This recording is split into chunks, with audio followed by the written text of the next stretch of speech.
दर्शकवृन्द नमस्कार। आज हामी पृथ्वीनारायण शाहको 300औं जन्मजयन्ती तथा राष्ट्रिय एकता दिवस मनाइँदै भन्ने शीर्षकमा विशेष रिपोर्ट लिएर उपस्थित भएका छौँ। आज 300औं पृथ्वी जयन्ती तथा राष्ट्रिय एकता दिवसका अवसरमा विभिन्न महत्त्वपूर्ण व्यक्तिहरूले व्यक्त गरेका विचारलाई समेटेर आज हामीले विशेष रिपोर्ट प्रकाशन गर्दैछौँ। प्रत्येक वर्ष पुस 27 गते मनाइने राष्ट्र निर्माता पृथ्वीनारायण शाहको जन्मजयन्ती आज विधित कार्यक्रम आयोजना गरी देशभर मनाइँदैछ। यस वर्ष पृथ्वीनारायण शाहको 300औं जन्मजयन्ती मनाइँदैछ। विक्रम सम्वत 1779 पुस 27 गते गोर्खामा राजा नरभूपाल शाह र रानी कौशल्यावतीका कोखबाट पृथ्वीनारायण शाहको जन्म भएको थियो। विक्रम सम्वत 1779 चैत 25 गते पृथ्वीनारायण शाह राजा हुनुभएको थियो। त्यसअघि नेपाल 52 राज्यमा विभाजित थियो। पृथ्वीनारायण राजा भएपछि पूर्वमा टिस्टादेखि पश्चिममा चेपे नदीसम्म नेपालको सीमा विस्तार गर्न उहाँ सफल हुनुभएको थियो। पृथ्वीनारायणको शेषपछि उहाँका उत्तराधिकारीले पश्चिममा किल्ला काँगडासम्म नेपाल राज्यलाई विस्तार गरेको इतिहास छ। पृथ्वीनारायण शाहले विक्रम सम्वत 1801 मा नुवाकोट विजय गर्नुभएको थियो। त्यसको 25 वर्षपछि 1826 सालमा काठमाडौँ उपत्यका विजय हासिल गर्नुभएको थियो। नेपाल उपत्यका विजय गरेपछि पृथ्वीनारायण शाहले पूर्वतिरका चौदण्डी, विजयपुर आदि विजय गर्दै देशको सिमाना बढाउनु भएको थियो। सबै जातजाति भाषाभाषीको सहयोग लिएर नेपाल एकीकरणको श्री गणेश गर्नुभएका पृथ्वीनारायण शाहको सम्झनामा आज देशभर विभिन्न कार्यक्रम गरी 300औं जन्मजयन्ती मनाइँदैछ। नेपाल प्रज्ञा प्रतिष्ठान, नेपाल ललित कला प्रतिष्ठान, नेपाल सङ्गीत तथा नाट्य प्रज्ञा प्रतिष्ठान र सांस्कृतिक संस्थानको आयोजनामा कमलादीबाट सांस्कृतिक झाँकी एवं बाजागाजा सहित सिंहदरबार पश्चिम मूलढोका स्थित पृथ्वीनारायण शाहको शालिगमा जम्मा भई मल्यार्पण गर्ने कार्यक्रम रहेको छ। यसै गरी दिउँसो 2:30 बजे जमल स्थित राष्ट्रिय नाचघरमा नेपालका विभिन्न सांस्कृतिक झलकको प्रस्तुति गरिने भएको छ। यस्तै अन्य सङ्घ संस्थाले पनि विभिन्न कार्यक्रम आयोजना गरी देशभर पृथ्वी जयन्ती मनाउँदैछन्। यस्तै 300औं पृथ्वी जयन्ती तथा राष्ट्रिय एकता दिवसका अवसरमा राजा ज्ञानेन्द्र वीर विक्रम शाहले शुभकामना सन्देश जारी गर्नुभएको छ। श्री 5 बडा महाराज धीराज पृथ्वीनारायण शाहको 300औं जन्म जयन्ती तथा राष्ट्रिय एकता दिवसको पुनित अवसरमा समस्त देशभक्त एवं राष्ट्रप्रेमी नेपाली दाजुभाइ तथा दिदीबहिनीहरूमा शुभकामना व्यक्त गर्दछौँ।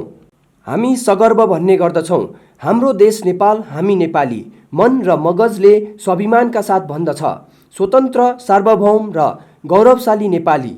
हामीलाई यस्तो वैभव प्रदान गर्ने हाम्रा अमर तथा ऐतिहासिक धरोहर श्री 5 बडा महाराज धीराजको राष्ट्रभक्ति, साहस र नेपाली आँट आकाङ्क्षाबाट नै यो सुन्दर फुलबारी नेपाल राष्ट्रको सिङ्गो स्वरूप खडा भएको हो। राष्ट्रियताका आधारहरूमाथि प्रहार भई देशको अस्तित्व समेत सङ्कटमा परेको यस स्थितिमा एकताको महत्त्व र बडा महाराज धीराजका योगदान एवं दिव्य उपदेशको सान्दर्भिकता थप बढेको महसुस हामीले गरेका छौँ। राष्ट्र निर्माताबाट परराष्ट्र मामिलाका नीति र व्यवहारको संवेदनशीलतालाई सदैव आत्मसात गरिरहनु पर्ने सन्देश तथा दिव्य उपदेशका उपेक्षाका कारण यति बेला हामी असन्तुलनको परिणाम बेहोर्दैछौँ। देश परायाहरूको खेल मैदान बनिसकेको खतराको अनुभूति हरेक नेपालीले गरिराखेका छन्। राष्ट्रको कीर्ति र जनताको सुखी बाहेक प्रजातन्त्रको अर्को कुनै लक्ष्य हुन सक्दैन। जनइच्छा र प्रगतिसँग सरोकार नराख्ने प्रणालीका नाम जनतन्त्र, जनवाद, लोकतन्त्र, गणतन्त्र, जनगणतन्त्र जेसुकै चयन गरिउन्, यसले राष्ट्रहित र जनसेवाको चरित्र धारण गरेको छैन भने त्यो निरर्थक साबित हुनेछ।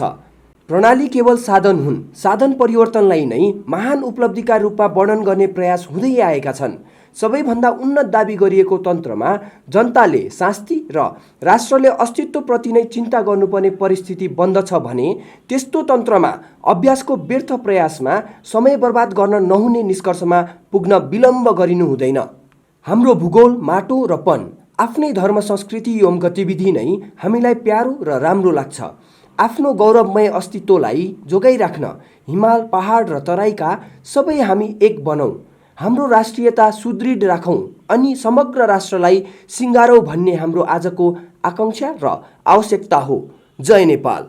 सम्माननीय राष्ट्रपति विद्यादेवी भण्डारीले राष्ट्रिय एकता दिवसको अवसरमा शुभकामना सन्देश दिँदै भन्नुभएको छ, राष्ट्रपति विद्यादेवी भण्डारीले वीर पुर्खाको बलिदानबाट निर्माण भएको यस मातृभूमिलाई उन्नतिको मार्गमा लैजाने अभिभारा हामी सबैको भएको बताउनु भएको छ।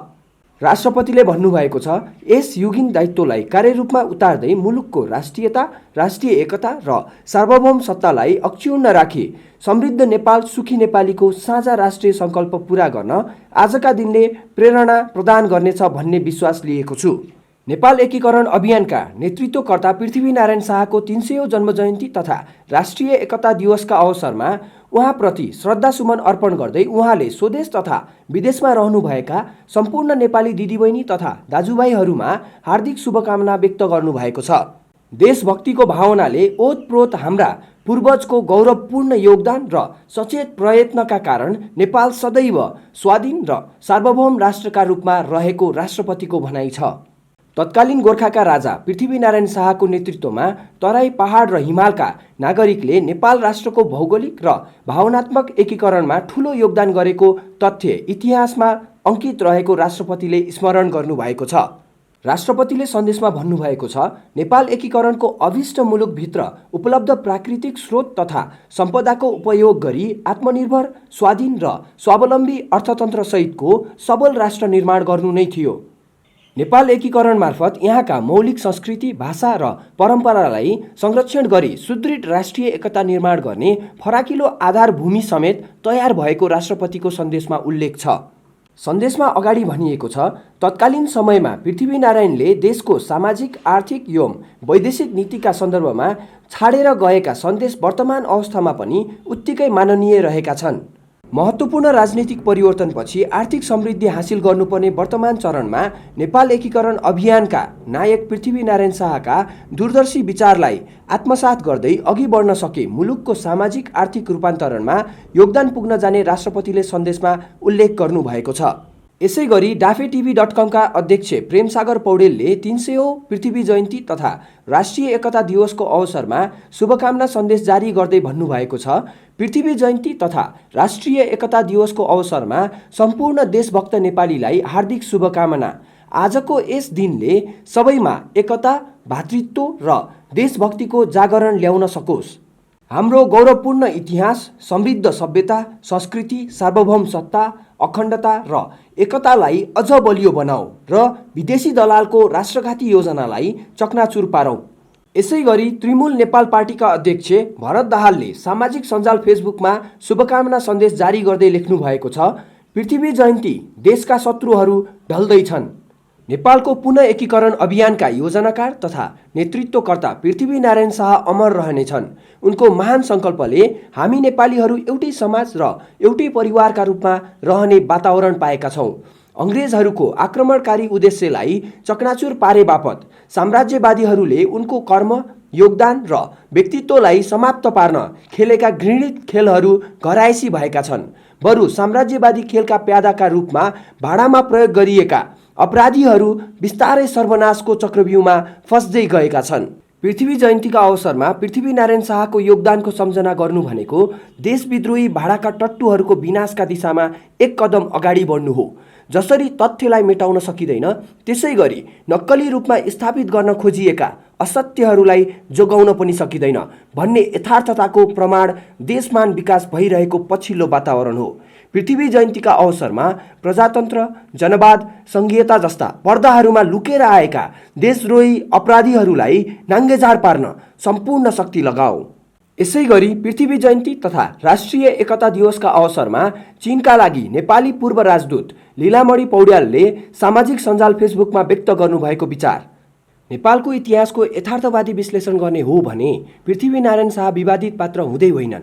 काठमाडौँका मल्ल राजालाई सघाउन आएको ब्रिटिस सेनाले सिन्धुलीगढीमा गोर्खाली सेनासँग बेहोरेको पराजय, पृथ्वीनारायण शाहले सुरु गरेको एकीकरण अभियानले एकीकृत बलियो हिमाली राज्यको उदय भई कश्मीर र पन्जाबसम्म पुगेका कारण साम्राज्य विस्तारमा ठूलो मूल्य चुकाउन परेको रिस, काठमाडौँ विजय पश्चात नेपालमा आफू निकट सत्ताको पतनले गुमेको पकडबाट बेलायती साम्राज्यको अहममा पुगेको ठेस र क्रिस्चियन मिसनरीको काठमाडौँ उपत्यकाबाट निष्कासनले पुगेको चोटका कारण पश्चिमाहरूले पृथ्वीनारायण शाहलाई खलनायकीकरण गर्न पुरै बल र बुद्धि लगाए र कतिपय नेपाली भावनामा बहकिएर पृथ्वीनारायण शाहप्रति नकारात्मक बने भन्ने मेरो ठम्याइ छ। पृथ्वीनारायण शाहलाई नायक मान्दा राजतन्त्र फर्किने वा राजतन्त्र विरोधी आन्दोलन कमजोर हुने कतिपयको आकलन हुन सक्छ। अब समाज त्यस बिन्दुबाट धेरै अगाडि बढिसकेको छ। अधिकारविहीन हो भने त्यस्तो राजाको के काम? अधिकार दिने हो भने कुनै वंशमा जन्मेकै आधारमा मेरो सन्ततिलाई ऊबाट शासित बनाउने अधिकार मलाई छैन। विश्व इतिहास हेर्ने हो भने जर्मनले बिस्मार्कलाई र मङ्गोलियनले चङ्गेज खानलाई कहिले दुत्कार्दैनन्। लडाईँका समयमा भएका एकाध घटनालाई लिएर अद्भुत साहस, नेतृत्व क्षमता र जनमतको कदर गर्ने उनका गुणलाई विदेशीहरूले बनाइदिएको भाष्य बमोजिम अवमूल्यन गर्नु किमार्थ बुद्धिमानी होइन।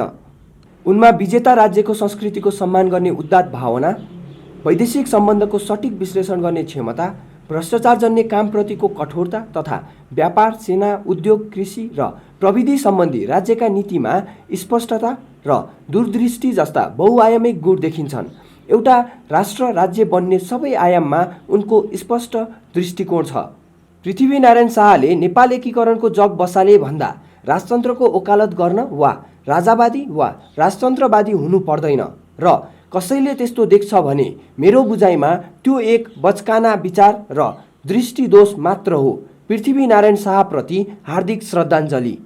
यसैगरी नेपालगञ्ज किराना तथा खाद्य व्यवसायी सङ्घका महासचिव तोपबहादुर थापाले 300 पृथ्वी जयन्ती तथा राष्ट्रिय एकता दिवसका अवसरमा शुभकामना व्यक्त गर्दै भन्नुभएको छ, जबसम्म यो पृथ्वी रहन्छ तबसम्म देशभक्त हामी र हाम्रा सन्ततिको मनमुटुमा श्री 5 बडा महाराज धिराज पृथ्वीनारायण शाह रहिरहनु हुनेछ। 300औं पृथ्वी जयन्ती तथा राष्ट्रिय एकता दिवसका अवसरमा आज हामीले प्रस्तुत गरेको रिपोर्टबारे तपाईको कुनै जिज्ञासा भए आफ्नो धारणा प्रतिक्रिया मार्फत जनाउनुहोला। धन्यवाद। पृथ्वीनारायण शाहलाई म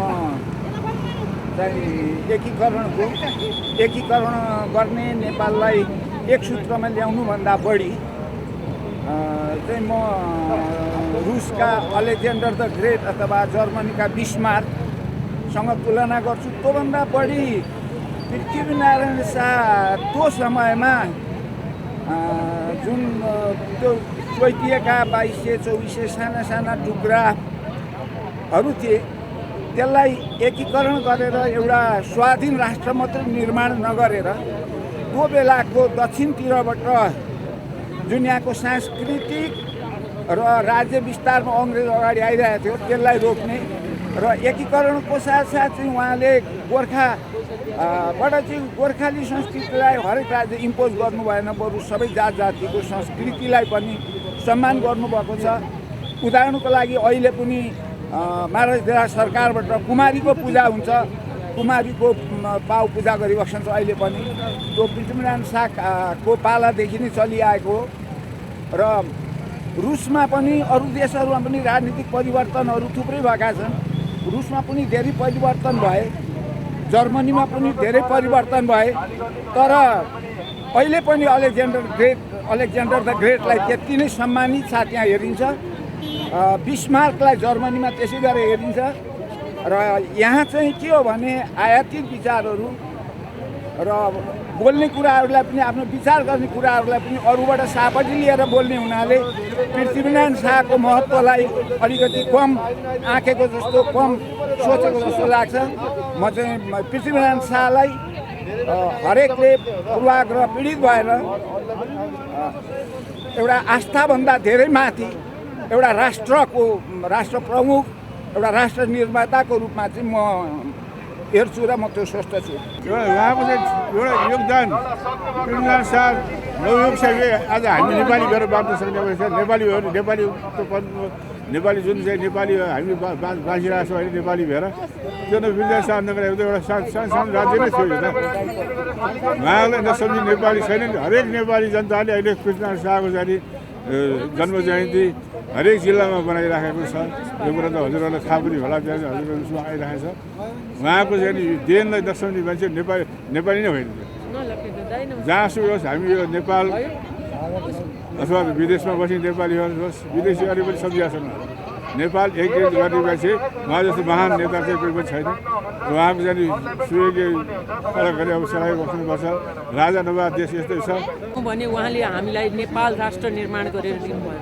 जति बेला हामी 2224को अन्धकार टुक्रा टुक्रा राज्यहरूमा बाँचिरहेका छौँ, त्यति बेला हामीलाई विश्व समुदाय सामु एउटा सिङ्गो नेपाल निर्माण गरेर दिनुभयो।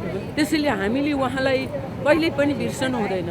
र जुन सरकारले राष्ट्रिय एकता दिवसको दिनमा बिदा दिन सकिरहेको छैन, त्यो गलत हो। बिदा दिनुपर्छ, किनभने यो आम सम्पूर्ण नेपाली नागरिकको लागि, मेचीदेखि महाकाली हिमाल पहाड तराईको लागि यो एउटा उत्सवको दिन हो। विश्वमा जुनसुकै ठाउँमा पनि राष्ट्र निर्माताको जन्मोत्सव, राष्ट्र निर्माताको स्मृति दिवस भनेको भव्य रूपमा मनाइन्छ।